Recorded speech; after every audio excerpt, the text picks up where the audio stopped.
કુવૈતથી દિલ્હી જતા પ્લેનનું અમદાવાદમાં emergency landing કરવામાં આવ્યું। ઇન્ડિગોની ફ્લાઇટમાં બોમ્બ હોવાની ધમકી મળતા અમદાવાદમાં લેન્ડિંગ કરવામાં આવ્યું। ધમકીને લઈને અમદાવાદ એરપોર્ટ પર પ્લેનનું ચેકિંગ હાથ ધરાયું। મુસાફરના સામાનનું પણ ચેકિંગ શરૂ કરાયું। પ્લેનમાં સવાર તમામ મુસાફરની તપાસ કરવામાં આવી છે।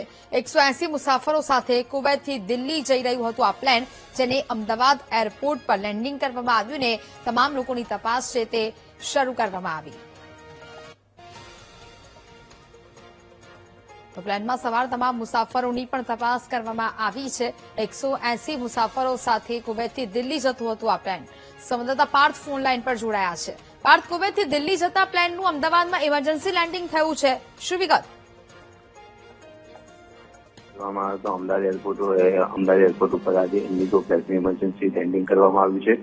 સમગ્ર ઘટનાની વાત કરવામાં આવે તો ઇન્ડિગો ફ્લાઇટમાં બોમ્બ હોવાની ધમકી મળી હતી અને આ જે ફ્લાઇટ છે તે કુવૈતથી દિલ્હી તરફ જઈ રહી હતી અને અચાનક જ આ ધમકી મળતા તાત્કાલિક ધોરણે અમદાવાદના ઇન્ટરનેશનલ એરપોર્ટ ઉપર ઇમરજન્સી લેન્ડિંગ કરવામાં આવ્યું છે। ઇમરજન્સી લેન્ડિંગ બાદ આ તમામ જે એટીએસે જે તમામ સુરક્ષા કર્મચારીઓને જાણ કરી હતી અને આ પ્લેનને કોર્ડન કરવામાં આવ્યું હતું। સાથે જ ફ્લાઇટના 180 જેટલા પેસેન્જર હતા તે તમામ લોકોને ઉતારીને અત્યારે હાલમાં તપાસ હાથ ધરવામાં આવી છે। આ ઉપરાંત ફ્લાઇટ અને લગેજનું પણ ચેકિંગ હાથ ધરવામાં આવ્યું છે। આમ આ કહી શકાય કે ઇમરજન્સી લેન્ડિંગને લઈને આ ખાસ અત્યારે અમદાવાદ એરપોર્ટ ઉપર ખાસ તપાસ હાથ ધરવામાં આવી હતી। જી બિલકુલ પાર્થ, જાણકારી બદલ આભાર।